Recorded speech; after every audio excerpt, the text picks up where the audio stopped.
Ladies and gentlemen, it is a pleasure to welcome you to this year's DeBow and Catherine Freed Contemporary Christian Lecture presentation.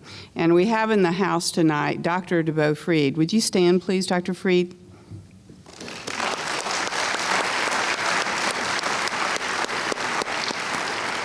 President extraordinaire.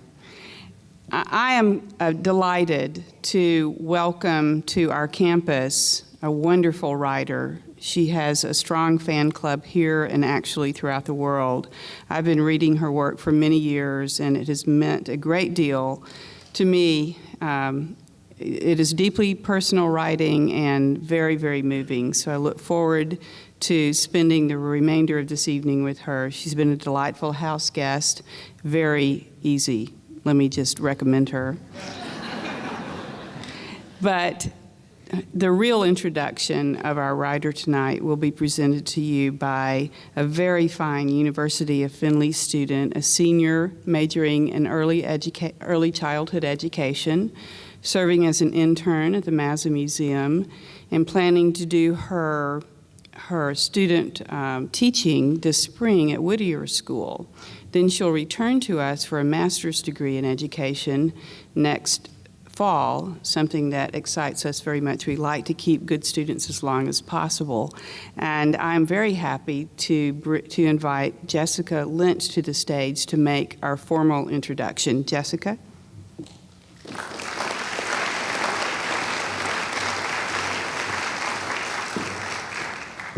Thank you, Dr. Fell.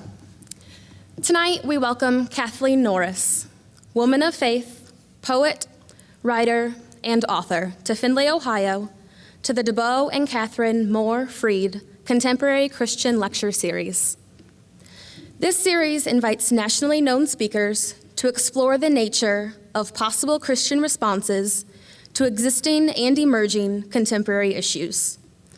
This series is intended to engender reflection, discussion, and value-based action. Kathleen Norris's works do exactly that.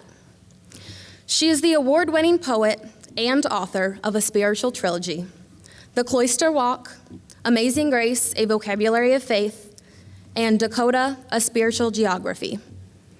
All are national bestsellers and New York Times notable books of the year. Her most recent book, released in 2008, is Acedia and Me, A Marriage, Monks, and a Writer's Life. As an author of at least 6 books of poetry, including Little Girls in the Church, she has been described as a poet who, with wit, sharp intelligence, joy, and an all-seeing eye, praises life from the ordinary to the sublime. She has been identified as one of the most eloquent, yet earthbound, spiritual writers of our time. She is one of history's writing pilgrims, but she is also a contemporary American one. She encourages deep thought, quiet reflection, and self-examination, and she introduces us to the benefits of silence. In her 1993 book, Dakota, Kathleen Norris told us how the plane shaped, challenged, and redirected her soul. The stark contrast she experienced in the Dakotas from the fast-paced, chaotic life in New York led her in unexpected directions. To the pulpit as a lay preacher in the Presbyterian church, to the cloistered walks of a Benedictine monastery in North Dakota, to the interior spaces of St. John's Abbey in Minnesota, to elementary classrooms where she has shaped young minds and inspired young poets, and to university campuses. Her students and her readers become faithful followers. Kathleen Norris combines an impressive understanding of theology with personal experience that makes her essays, poetries, stories, and books read like letters from a highly literate friend. Please welcome Kathleen Norris.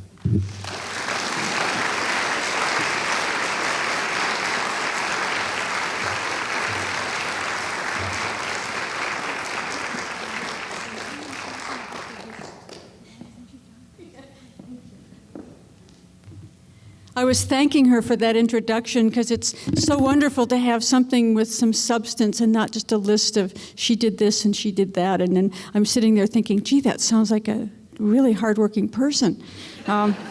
But that was a really lovely, lovely introduction, and I know she worked on that, so I'm really grateful.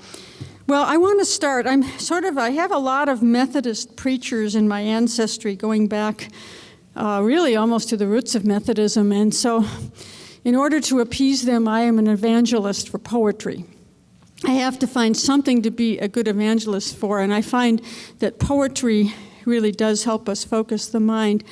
And looking at the title of this, Obedience and Abundance, that part of, I think, our duty as Christians and just people of the world is to recognize the great abundance of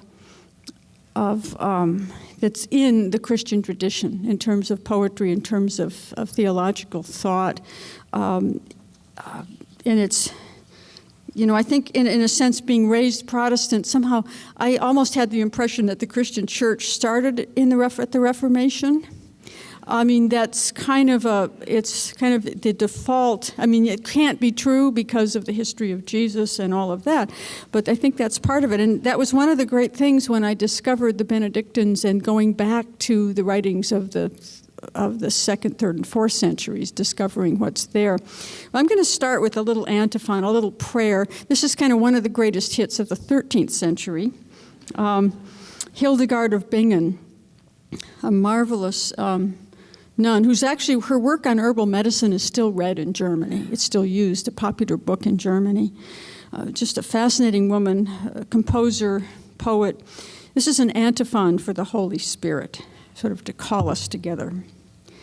The Spirit of God is a life that bestows life, root of world, tree, and wind in its boughs. Scrubbing out sin, she rubs oil into wounds.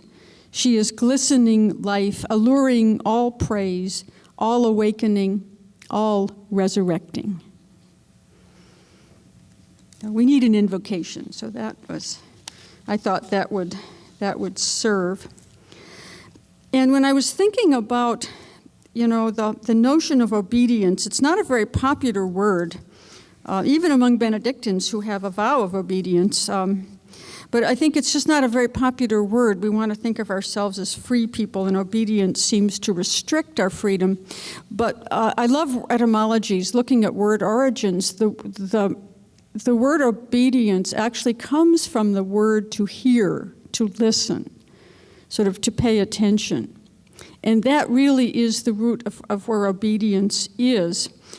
And I think paying attention to what God has provided us in the natural world, in other people, that really is our guide. That's the way we find abundance and meaning in our lives. And I thought I'm going to start with two poems that are sort of address that issue of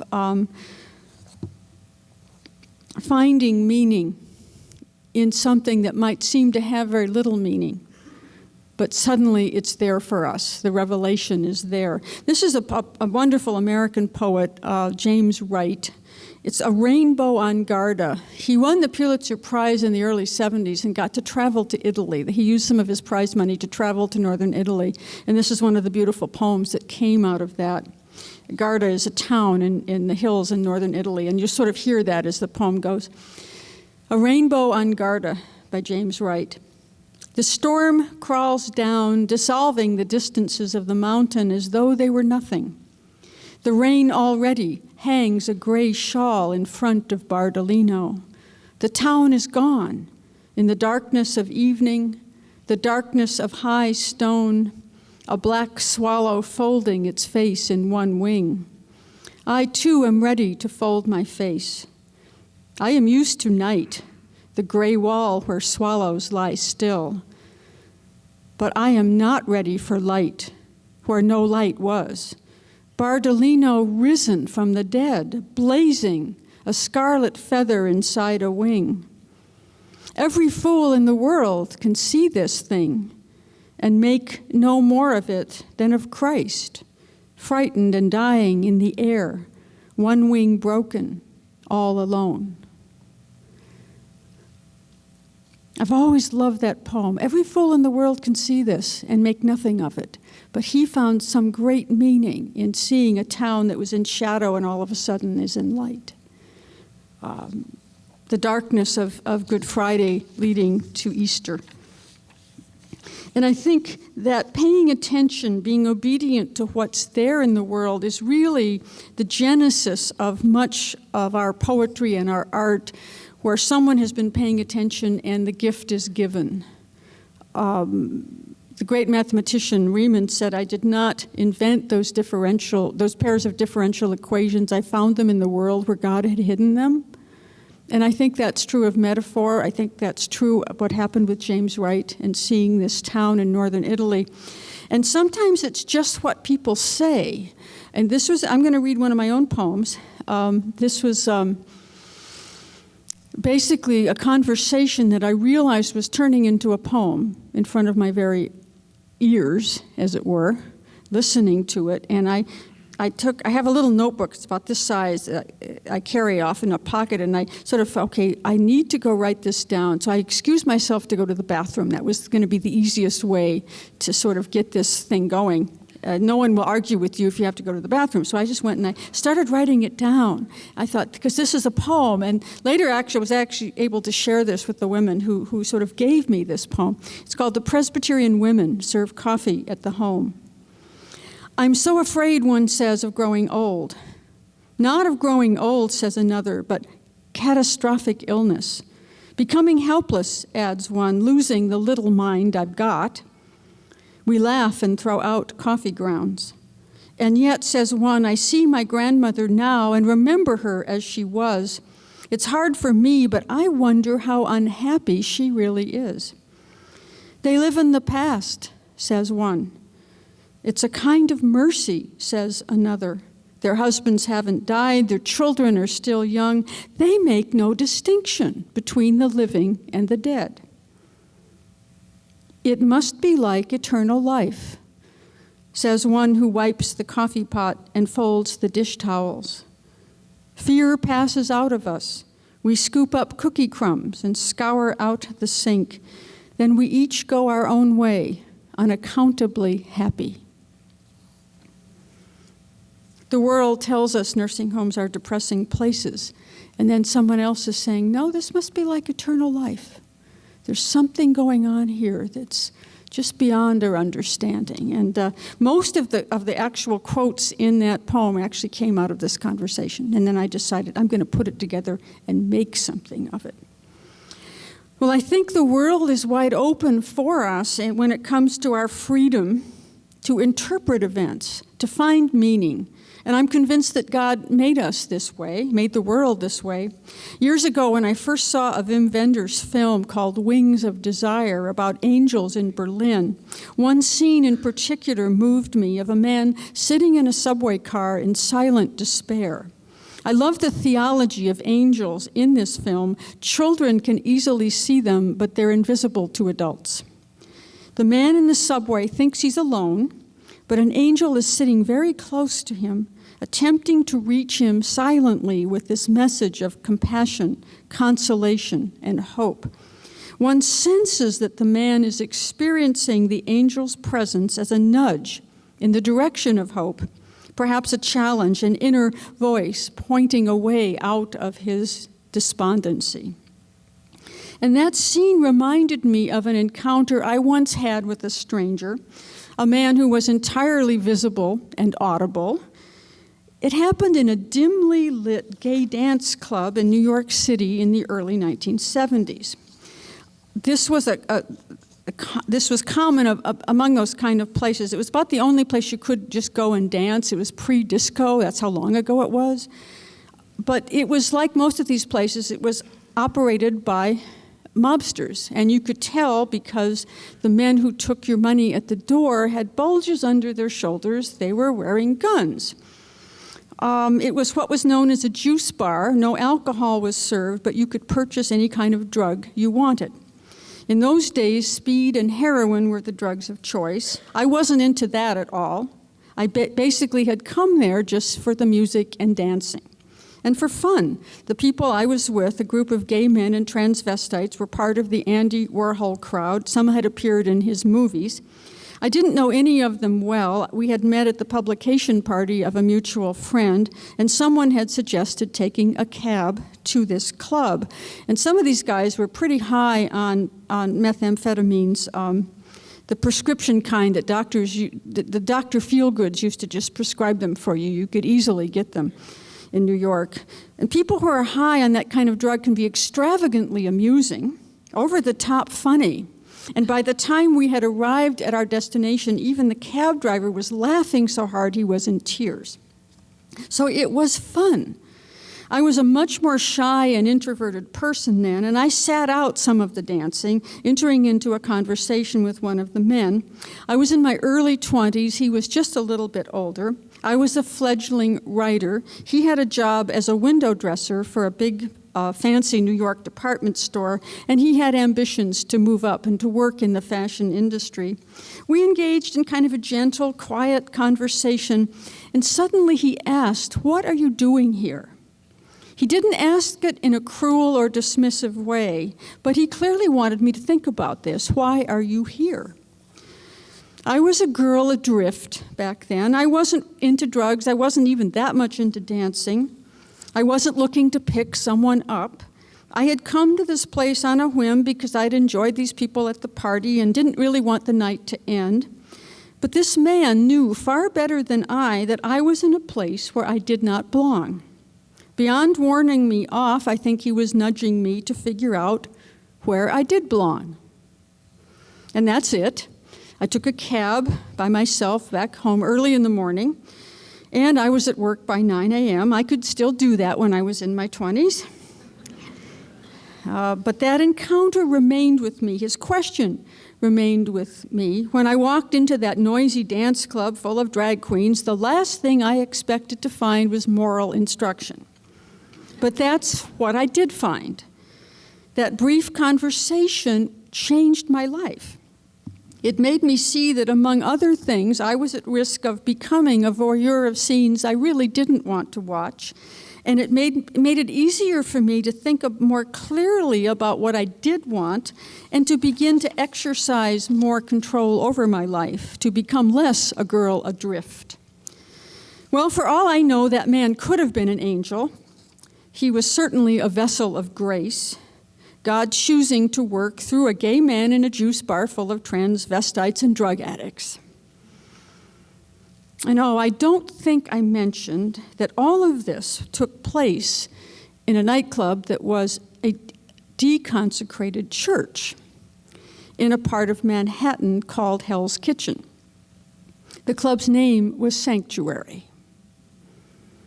I think even for God, that's pretty good. Sanctuary. Well, with that set up, I had to pay attention.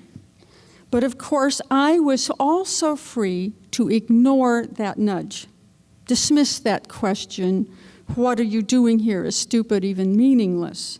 Meaning is a remarkably fluid and precarious thing.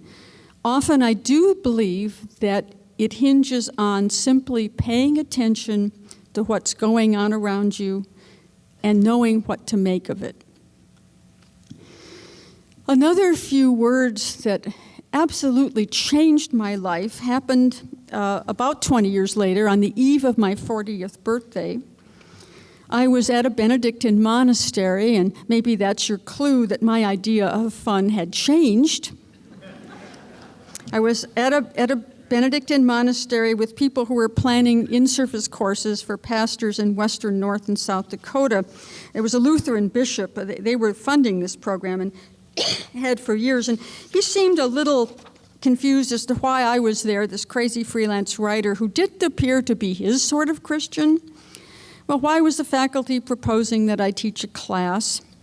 And it actually became a rather uncomfortable conversation, almost interrogation. And a monk spoke up in my defense, and in passing, he referred to me as a woman of faith. Words I would have never have chosen at that point in my life. I never would have chosen to describe myself that way. And they really struck me almost physically. here's a monk calling me a woman of faith? What's going on here? It really was an annunciation. I had received a new name, woman of faith. Not a bad gift for a 40th birthday, but they were just a few words said in passing. The monk later didn't even remember that that's what he had said, but those words changed my life, and I thank God that I was paying attention. I heard them very, very deeply. Well, I think a spirituality for the world, for the real world, that is obedient, that does pay attention, and it also leads us to great abundance. It requires that we pay attention to these small moments that can happen at any time, in any setting. Ordinary events that suddenly make us aware that something big is going on, something that might have great meaning and great importance for our lives. And I also think that we're likely to experience these revelations when we aren't looking for them. And often in settings such as that crazy nightclub sanctuary, in settings where we wouldn't expect to find anything of spiritual value. All too often, we let our fears and our preoccupations distract us. We forget that God really is everywhere and wants to reach us and may even have a better chance of reaching us, not when we're all dressed up for Sunday morning, but when we're standing in an airport security line or where you're maybe home doing dreaded household chores. God finds us in our drudgery, in our daily grind, and it's up to us to give it all meaning and to name it. I have a cartoon that I absolutely love.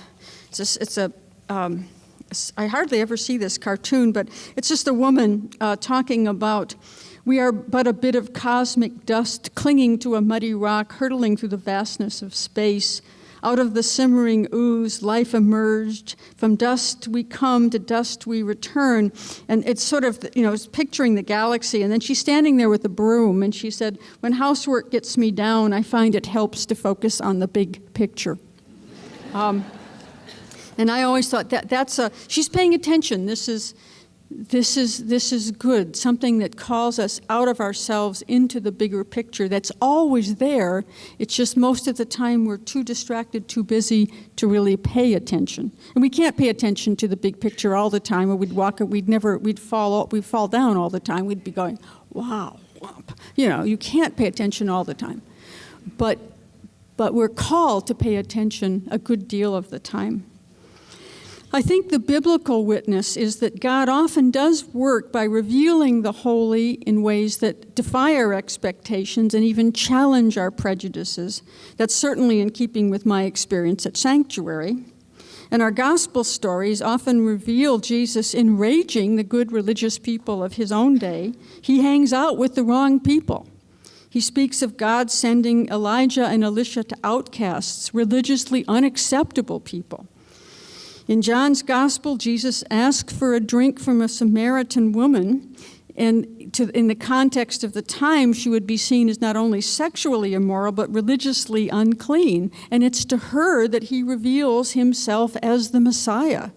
I mean, that's really a very wild and radical part of that Gospel. Jesus' genealogy in the first chapter of Matthew includes a thief, a prostitute, an adulterer, and a murderer. That's some family story. Oscar Wilde, in the magnificent book that he wrote in prison, De Profundis, which is a line from, I think, the beginning of Psalm 129 or 39, out of the depths I cry to thee, De Profundis in Latin, and that's where the title of his book comes. He writes, he reminds us that it's not necessarily what we do that matters so much as what we become. And often, habitual acts of the things we do make us who we are. But that's what matters, not the actions themselves, but in what we become in doing them. And I think one of the major themes of the Bible, one that attracts me the most, is illustrating God's power to turn even evil actions and intentions to the good. I guess the ultimate message there is that God can work with whatever means is at hand, including traditional religious ones, a passage from Scripture, the words of a hymn, something we hear in a sermon, monks singing a Gregorian chant. God can work through all of those means and has for centuries, or God can reach us through a blast of sunlight on a far-off hill in Italy, or in Ohio, or Nebraska. Any fool in the world can see this thing and not know what to make of it, but sometimes we do see, and we know, we make something of it.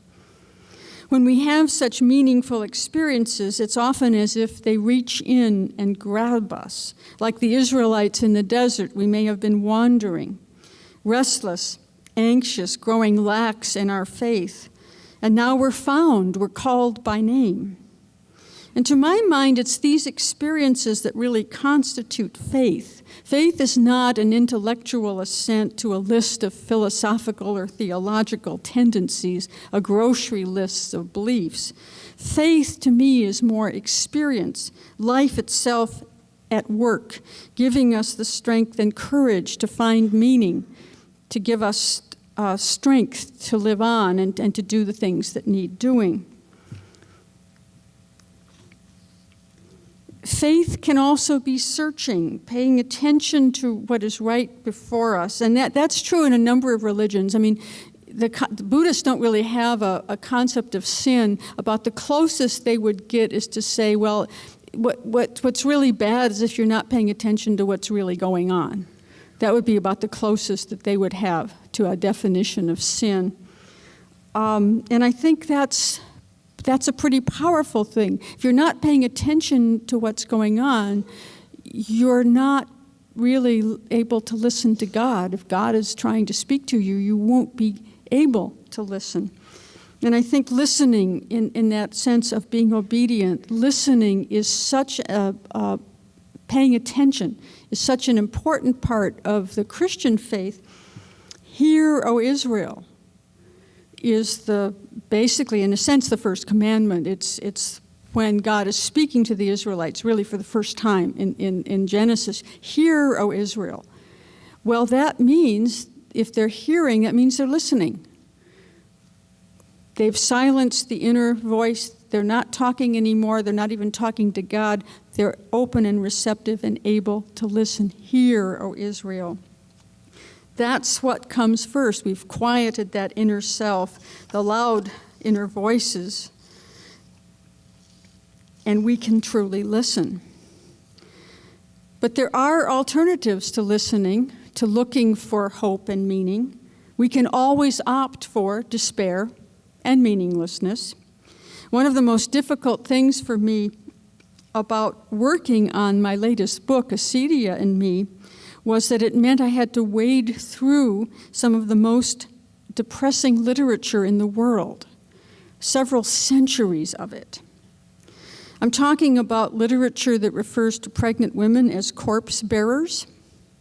Medically, that's true, because women give birth to babies who will one day die, but it's a little over the top to refer to as a pregnant woman as a corpse bearer. That's, but not in the world of this very sort of despairing writing that spoke of the dread weariness of having to live 24 hours a day and finding that an incredible burden.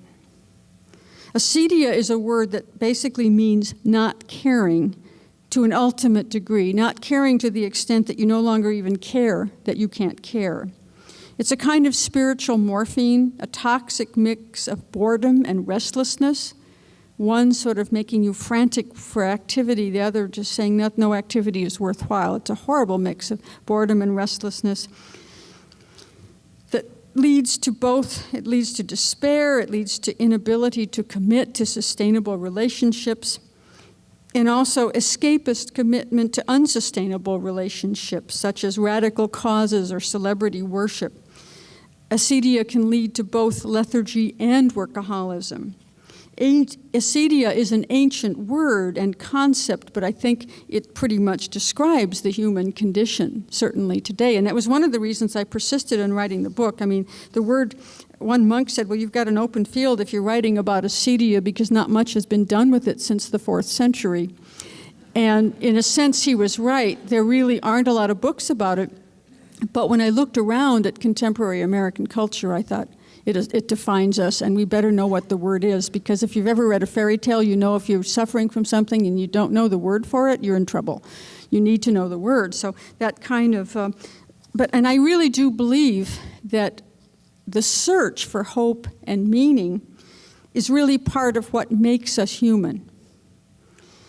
And in finding hope and meaning in the world around me, I discover more about what it means to be a creature made in God's image, not only the creator God, but the God who suffers and dies, the God who is accessible to us and yet remains beyond our understanding.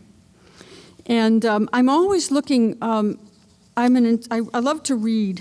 I don't like to read on the internet. I guess I'm just a little too old and ornery to get used to that, or iPads and things. But I read newspapers and I read magazines and I read books all the time. And lots of times I find incredible witness, religious witness in articles about people that aren't about religion at all.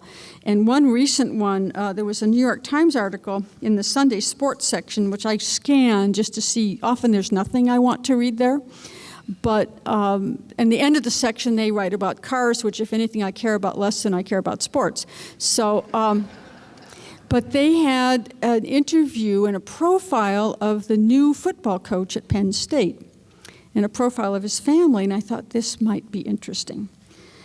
So anyway, that was about basically a portrait of this guy. And what really struck me, they talked about, they have several children, and one of them is severely disabled, a young boy, I think maybe 12 or so. Anyway, he has a rare neurological condition, and it means that when he wakes up in the morning, he always has a seizure. And they never know, as he and his wife never know if it's going to be 5 minutes or 15 minutes. If it lasts a half an hour, they have to take him to the emergency room. And this is every morning. This is something they deal with every day. And I've been a caregiver over a long period of time, so I know what kind of commitment that is. But when I read the article, what really struck me was he said, having this boy was the best thing that ever happened to us, meaning he and his wife, because he gives us perspective. He makes us really, consider what really matters. And I thought, this guy can handle anything. If anybody can come in at Penn State and heal the place, it's somebody with a perspective like that, who faces some terrible reality and does it with love and says, this kid is the best thing that ever happened to us because now we have a proper perspective on life. I thought, wow. That was amazing. And I remember a few years ago reading about a woman who survived that devastating earthquake in Haiti, a young mother, and she said to a reporter, I know now that God loves me. Of course, we can't assume, she didn't mean that God didn't love the people who died, but I think what is important here is the new meaning that she had found in life. The ancient prophets and gospel writers would say that she had all experienced an annunciation. Maybe she had been called by a new name, God's beloved, and she really understood that now. Her life was different. When it comes to comprehending, though, the meaning that God is trying to convey to us, breaking through into our lives, we are always free to turn away. There's a wonderful poet, Denise Levertov. She has a poem. She has a number of poems on religious themes, especially later in her life. She wrote a lot about religion, and she has a poem called Annunciation, and it's basically the story from the Gospel of Luke, Mary and the angel Gabriel. But there's a passage there that really struck me that I'm going to read just a passage from this longer poem, because I think it's a profound act of biblical interpretation. And it was one that taught me something about that story I had never recognized.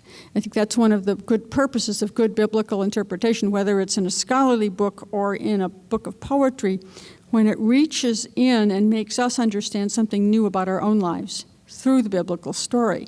And she really does that. This is Denise Levertov from Annunciation. Aren't there annunciations of one sort or another in most lives? Some unwillingly undertake great destinies, enact them in sullen pride, uncomprehending.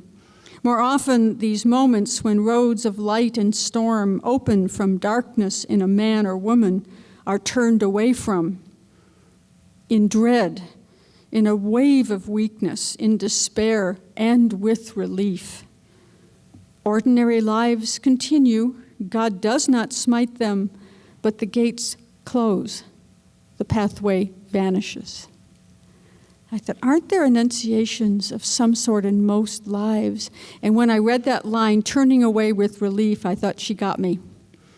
Sometimes when there's something that comes up and I say, I can figure out a way to get out of it, I'm so relieved. And if you look at the prophets, they all turn away at first. God sometimes has to nudge them pretty forcefully sometimes to say, okay, I'll do this. That reluctance to accept the annunciation, to accept the new meaning in our lives is pretty human. But that really taught me something about that whole story. I'll never read the story of the Annunciation again without that tension of Mary turning away, saying, no, I'm not doing this. Yes, I am. That she would really have the power to say yes or no, because that's how God made us. Well, that whole thing, her little poem, really did ring true to my experience. Oh, let that burden fall on someone else. Leave me alone. Like the Israelites in the desert, I think we find it remarkably easy to turn away and try to forget all that God has done for us, those miracles, large and small, that do appear in our lives, our own annunciations. And I've always loved that story in the Genesis text and Deuteronomy, that after all they've been through in leaving Egypt, in the desert, the people lose their hope and they ask very bitterly, did God bring us here only to let them die? They actually begin to prefer the cruelty of their past lives, even slavery. That's the devil they know. They prefer that to the freedom of an uncertain future with God. And again, that to me encapsulates a lot of human nature, that this new thing seems so scary. It's so much easier to sort of go back into nostalgia to say, did you bring us to this desert only to die? And actually, that passage, that question, has been one that as my life has gone through a lot of big changes, as I mentioned, about 15 years worth of caregiving, the death of my father, my husband the next year, the death of my mother 3 years ago, all those losses, and thinking, God did not bring me to this desert to let me die. That has been a mantra that has actually helped me through all of it and will probably help me through the rest of my life. God doesn't do that to us. If we're in a desert, we're meant to get through it, to experience it and get through it somehow, but God will not abandon us there. I think that's a very, very powerful message. And it's all there in the book of Genesis. You just have to kind of relate to it not as an old Bible story, but something that actually has meaning for your own life. Well, how do we find hope and meaning in a life that is full of changes, a lot of pain, a lot of suffering, a lot of uncertainty? One thing that helps me both as a prescription for hope and also a stimulus to look for meaning is found in the rule of St. Benedict. And there's a passage in there. St. Benedict says to a monk, this is one of the duties of a monk, is to remind yourself every day that you are going to die. Now that may seem kind of morbid. Gee, that doesn't sound like a lot of fun. Remind yourself every day that you're going to die. But if you actually take that to heart, what I find is that remembering that actually allows me to enjoy life and other people in a deeper way. It makes me more hopeful and less afraid. To recognize that we're all mortal can make us compassionate. We're less likely to get carried away by anger and annoyance at those annoying people around us. We're less likely to get things like road rage and to have trivial things blow out of proportion.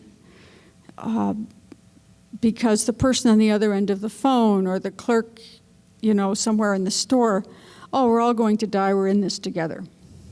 That's important to remember. And I have a story to share with you about a really bad time in my life, a time of a lot of uncertainty when I was caregiving for my elderly mother. And this was the Monday of Holy Week, and I boarded a handy van with my mom. I was very anxious about her medical condition. We were on our way to see her doctor. And she'd been receiving some transfusions for chronic lymphoma, and it may have been that those were outliving their usefulness, and I thought we may be coming to the end of medical treatment for this, and I was ready to accept that, but it was kind of a depressing thought, to be with someone who was still pretty lively. She was in a wheelchair then, but still very lively and mentally fine and just fun to be with.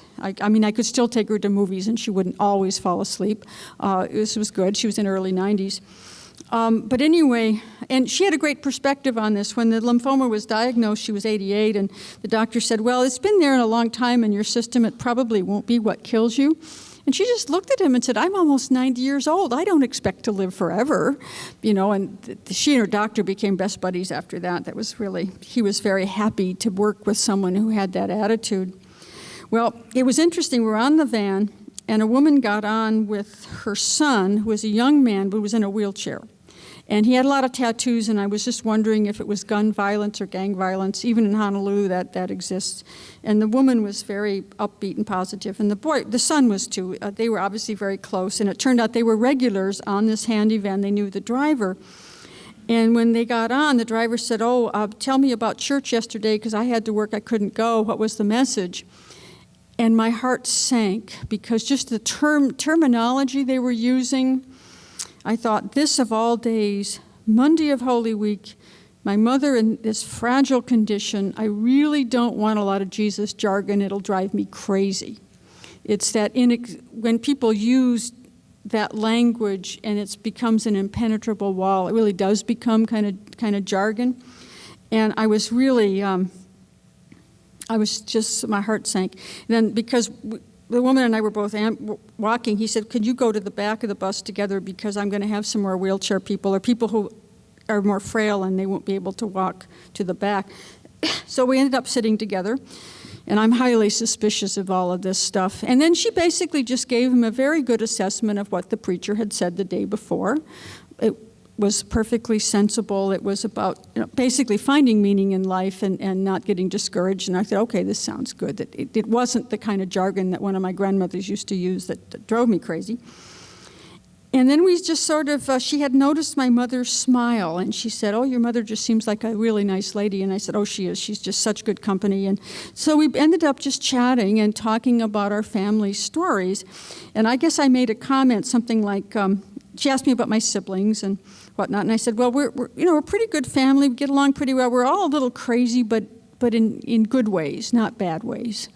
And she said, my family's just the opposite. And it turned out there was quite a bit of drug use, abuse, all kinds of serious problems in her family. And she sort of hit on that in a very general way.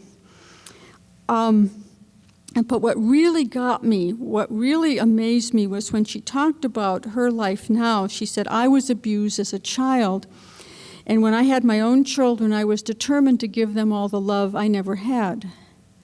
Which, if you know anything about the history of child abuse, often the people who are abused end up abusing their own children. The cycle continues. Well, here was someone who broke that chain, who said, I'm going to give my children the love I never had. I thought, wow. And then it turned out, well, her kids were pretty much grown. I never did find out the story about her son, what had happened to him, but she basically said her kids were grown, and except for this one son, pretty much on their own. And so she volunteered at a local high school to help at-risk children, children who came from broken homes, or they had abuse, or they had issues, so they were in danger of dropping out. And again, she said, I've been through this myself. I know how bad it is. I want to give them all the love and attention I never had. And I'm just sitting there going, this is really good, God. I'm sitting next to a saint on the handy van. It's Holy Week. I think I can handle anything now. I can handle anything now. It was just this ordinary conversation that for me became an absolute manna from heaven, just a blessing. That here is somebody that just matter-of-factly is talking this way. But you realize that the journey she's been on, breaking the cycle of abuse, all of that, just absolutely remarkable. And I'm thinking, boy, lucky kids, lucky high school students. I mean, to have a person like that who's that strong, a saint, absolute saint. But I think I want to emphasize, I think we always have to remember that we are free to choose whatever meaning to give to the events in our lives, the events that shaped us. We can always opt for fear or hope. We can always choose despair or joy, bitterness or love. I'm thinking now of two men I knew who both received a dire prognosis, one of liver cancer, the other of stage 4 melanoma. Sip here.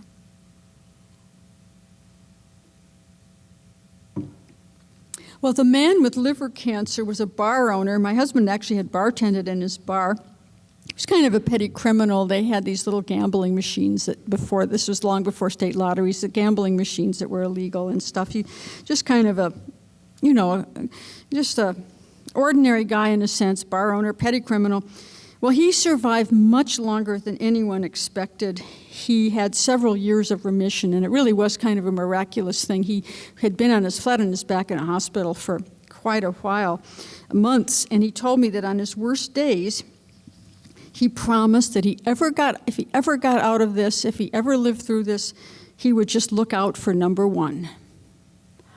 And I was thinking, is this even possible? Yes, it is. To have someone survive a terminal cancer and say, I'm just going to look out for number one. And when he got out and he survived, he did have about, 5 or 6 years. That is exactly what he did. He lived very selfishly, very self-indulgently until the day he died, alone and mostly unlamented. Very few people turned out for his funeral. The other man was a Benedictine monk who died just about 3 months after his initial diagnosis. And one of the things that he emailed, was on an email chain to friends. He said, I realize that everything I've experienced since my original bout with melanoma 20 years ago has been a grace. This is not a bad realization for a monk. I've never felt so surrounded by love. This is the most grace-filled time in my life, an unending source of hope and well-being at the core of my being, pure gift. Similar situation, absolutely different responses, and that's how God made us, free to respond in very, very different ways. And this was the thing that absolutely took my breath away when I read this. And I remember sending him a postcard. The last postcard I sent him was of some outrigger canoers and a big sunset in Hawaii and just this beautiful little picture. And I commented on this. I said that was just such a beautiful thing to see. He was thanking the many people who had been praying for him. He wrote, thanks for helping me to choose life in this time of fear and uncertainty. Something wondrous is afoot. I just can't see it yet. And I went, boy, a man of faith, such deep faith that even in this really serious, terrible, he really did only have about 3 months after his diagnosis, to come up with that, something wondrous is afoot. I just can't see it yet. A man of true faith. And the choice really is ours. The meaning may not be clear, the end is not in sight, but we can continue to hope in that something wondrous, or as the old hymn puts it, that love unknown, that we all know really does surround us and enfold us. And to that, I think I can only add, amen. But I want to close, too. I have to read, I think, some more poetry to sort of end our evening. I opened with a kind of benediction, and an invocation, and I need to have a kind of benediction on our evening.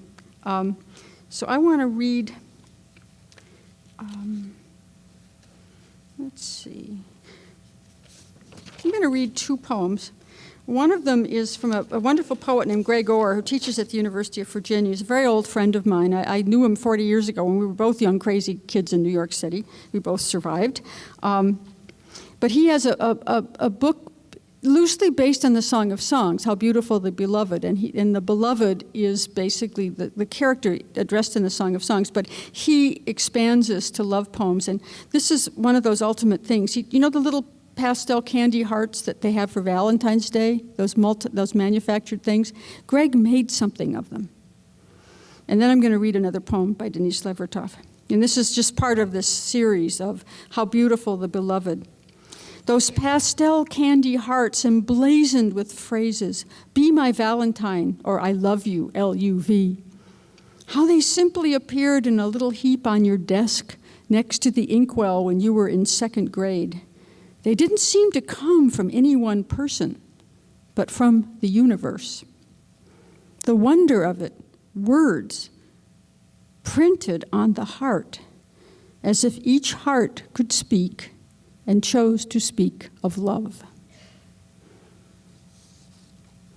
I think if a poet can take little candy hearts and do something, poets can do anything. That's just restores my faith. And this is another poem by Denise Levertov, and it's simply about gratitude, which I think is one of the things that is probably the most central of emotion in a life of faith, is to be grateful for what you've been given and to understand what a great gift the whole world is, the fact that there is something rather than nothing.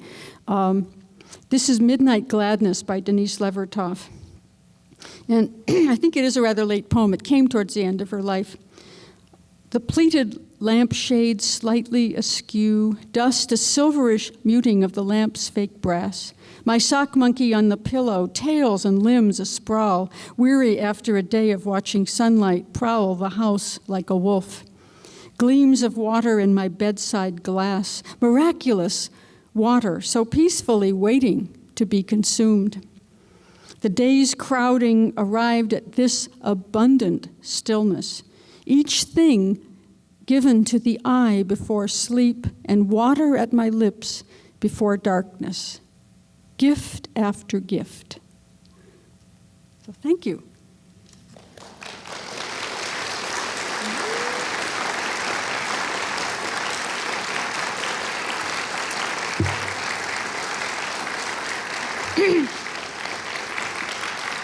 And now we want to have some time. I think there's a microphone there for try to make questions brief so that we can accommodate as many as possible and have some conversation. Because I've tossed out a lot of things tonight, so I'll be curious to get some response back.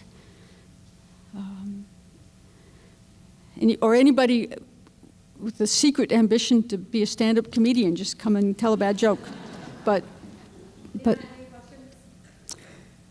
I'd love to get questions.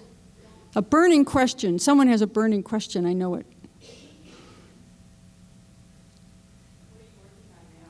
What am I working on now? That's the president. Should we allow her to? Yeah, we can answer.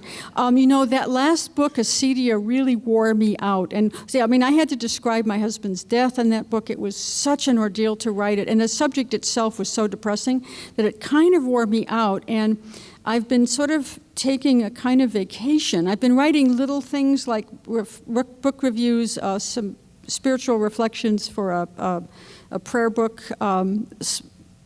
little things like that, and preparing talks like this, which is good. But for the first time in like 20 years, I didn't have a big book project in mind. But I'm starting to think about a book about place and places, because one of the peculiar things about my life is that I have a number of places where when I go, people say, "Welcome home." They include Manhattan, New York City, when I go there, I stay with friends. 2 Benedictine monasteries. They're men's communities where welcome home seems really weird.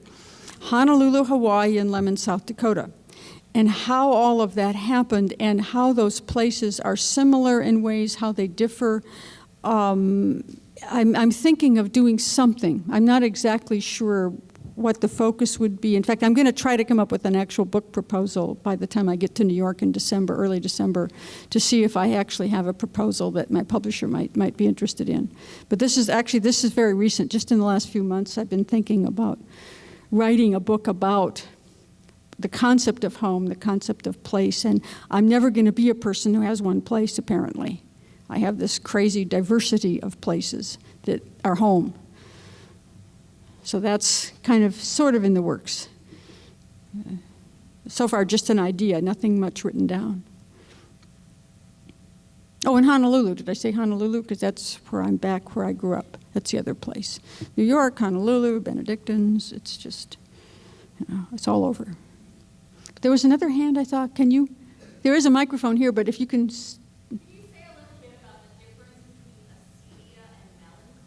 Oh, the difference between acedia and despair or melancholy. And historically, it's always been there. When you look at the 4th century and 5th century writings on it, sadness comes along at the tail end. Acedia is a kind of a progress. You start with a little bit of restlessness and boredom, and then you get into kind of nostalgia for how things used to be, and it spirals down, and sadness and despair comes along at the tail end.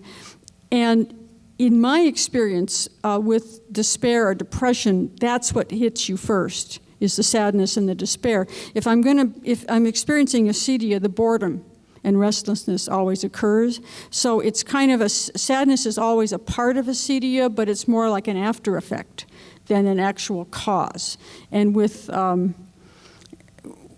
despair and depression too, I often know exactly why I'm depressed. Someone got a diagnosis of terminal cancer. Of course I'm depressed about that. I'm sad about that. I can let myself maybe get into despair about something like that. With acedia, it comes out of the blue. I can often not determine any cause at all. It's just sort of there. And so for me, those are kind of the primary distinctions. And actually, the early monks had a distinction too. They termed it terms we wouldn't be comfortable with, but they made a distinction between diseases of the body and diseases caused by demons. But they used the word bad thoughts, demons, and passion sort of interchangeably. So basically, illness, physical illness, it could be caused by bad thoughts, as distinguished from just plain old physical illness. And they had different ways of dealing with both. They recognized that there was a difference, and they had different ways of dealing with each. You look at that history; it's really quite interesting. Their medical knowledge was kind of surprising when you think of the ancient world. In fact, Evagrius, the man who really wrote the most about acedia, even talks about 2 sides of the brain. That if the bad thoughts or passions, any of them, anger, pride, acedia, were considered the worst, if they can't reach you from one side of the brain, they will reach you from the other. And you go, he wrote this in the 4th century. It's pretty cool. I mean, it's like, yeah, he understood something that took medical science a long time to catch up with him. Yeah.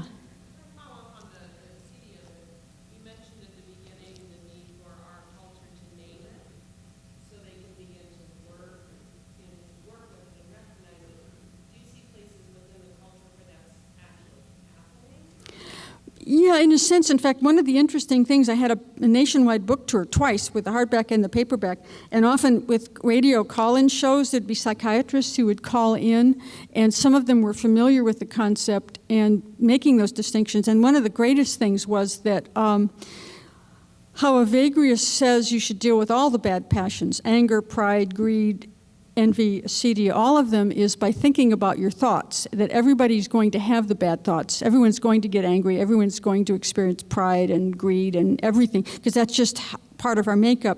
So you basically watch the thoughts as they arise in you very dispassionately. There's no judgment involved. There's no guilt, because everybody has the thoughts.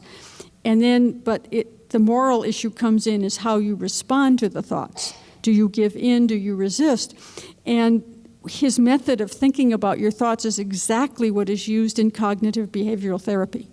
So a number of doctors and psychiatrists were calling in saying, well, this is exactly what we're doing. And I said, yeah, okay, then check out Evagrius. He was writing about this 1,700 years ago.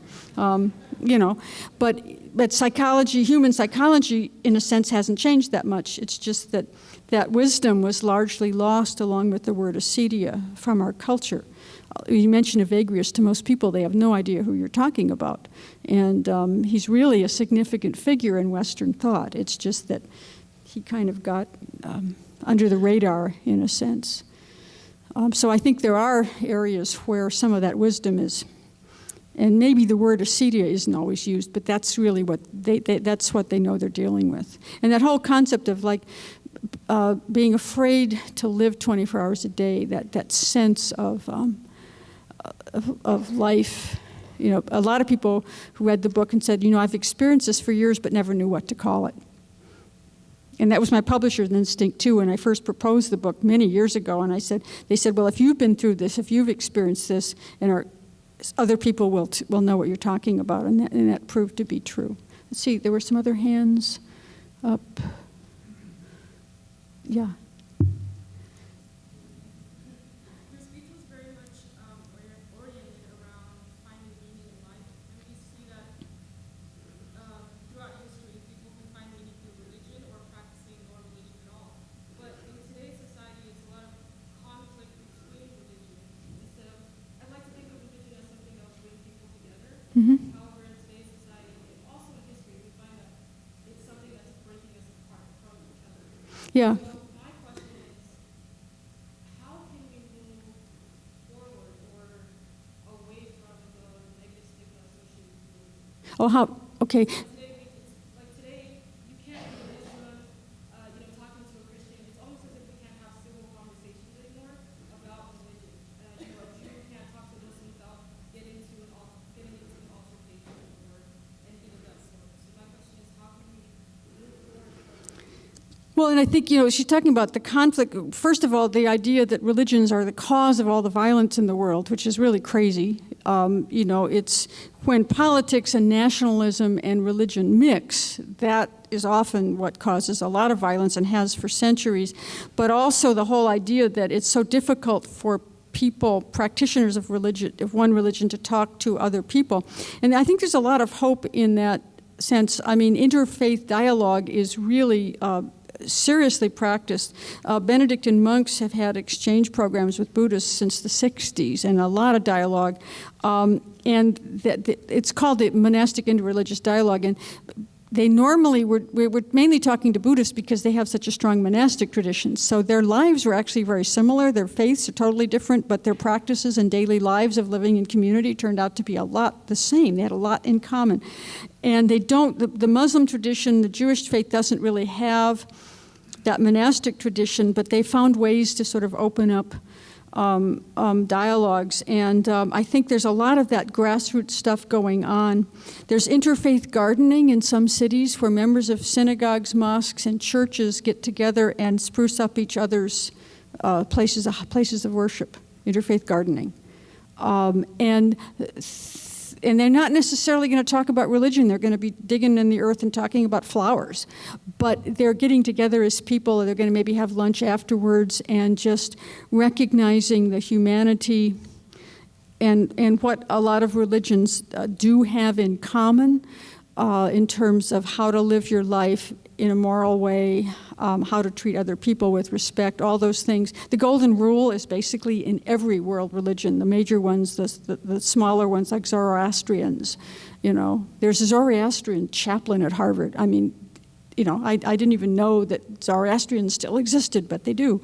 And so I think there is a lot of hope, and the problem is that the media always wants to concentrate on the violent stuff, the bad stuff, the ignorance. And when you see somebody, shooting Sikhs because they think they're Muslims, the level of ignorance is so crazy. It's just really depressing. And every individual religion has its history of violence and massacres and all sorts of things. I mean, Buddhists in medieval Japan People always they talk about the Christian Inquisition. We say, well, Buddhists were doing that in Japan too, around the same time. It must have been something in the air in that century or whatever. But so religions do have that problem. But I think just focusing on what we can do at the grassroots level, things like interfaith gardening, and I think college campuses are really important places to let that happen. So you invite people in from the different faith traditions, and you hear them out and see who they are. And chances are they're not your enemy. There's another human being who thinks seriously about serious things. And so I think college campuses are great places to sort of foster the kind of positive dialogue that we really need more than ever. But thanks for that question, because it really can be, you follow the news, it's pretty depressing. But I really feel sorry for basically the majority of Muslims who are not extremists and not violence. I can't imagine how frustrating that must be to have their religion totally associated with just violence and crazy stuff. I mean, it has to be really, really frustrating. And I hope they find really good ways to kind of deal with it. They are, in a sense, but like I remember after just recently, there's a small mosque in Honolulu. And in fact, we got to know them because they were literally our neighbors. They lived across the street from us. The mosque was developed there, and it was a young couple who were caregivers and had a baby and stuff. But the head of the mosque was interviewed after the ambassador was killed in Libya. And he works in the hotel industry in Waikiki, but he's the imam for this mosque. And he just said some great statements and saying, we're so frustrated because this is not who we are. And it's so sad to have to sort of deal with, look at that, and that's the image that people have.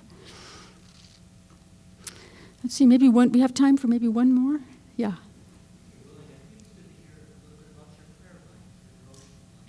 My prayer life, oh, God forgive me, sometimes it's pretty spotty. But basically, I start and end the day with Psalms. Which is the ancient prayer book of the Jewish faith. It's Jesus' prayer book, which kind of is good recommendation there. It's the prayer book he knew, he knew by heart, probably a lot of it. And it's certainly the Christian prayer book for monasteries. Your average monastery is going to pray the entire Psalter in 3 or 4 weeks, 150 Psalms. And you imagine doing that for 50 years, you get to know that book really, really well. And so I start and end the day. I have a little devotional book that, it actually comes from a Catholic liturgical press at St. John's in Minnesota. So it has the text for the Catholic Mass every day. So you have a psalm and a Bible quote for morning and evening prayer. And then you have the Mass readings, and which is really nice. It's an immersion in Scripture. That because you'll have a reading from the Hebrew Scriptures, a psalm, and the gospel, and then sometimes an ancient writer, sometimes a contemporary writer. I write for them sometimes too. In fact, I have one of my assignments. I have to write something on the story of the Good Samaritan. That's one of my little assignments that I have coming up in a few weeks, and so that kind of is a good grounding. Whatever's going on, it's a little pocket thing that I can carry with me pretty much, and. It's sitting in my bathroom at the president's house right now. It's called Give Us This Day, and that has helped me focus. And I've used other books in the past, but this one has a lot of good stuff in it, and it's I enjoy reading the reflections. The reflection today was Gregory of Nyssa, one of my 4th century guys, so I was very happy about that. But then a lot of it is contemporary writers, and so that's just having some grounding in the Psalms, and then lots of times as I'm going to sleep at night, I let the names of people I want to pray for just kind of roll through my head.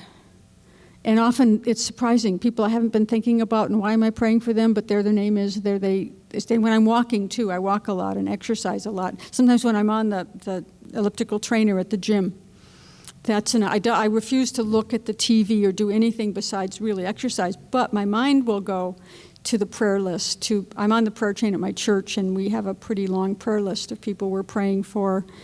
And so I like to incorporate it into sort of ordinary life. I do try to set aside time in the morning. That's my favorite quiet time. before the world's awake, before I'm likely to get any phone calls, to just set aside, have a cup of coffee, and sit with a psalm for a while. So that's kind of how I try to organize it to some extent. Okay, well, thank you so much. And we are going to have a book signing out in the lobby. If you have brought an old book, I'm happy to sign it there. I know the bookstore is selling books too, so you make me even happier if you buy lots of books too. But thank you so much.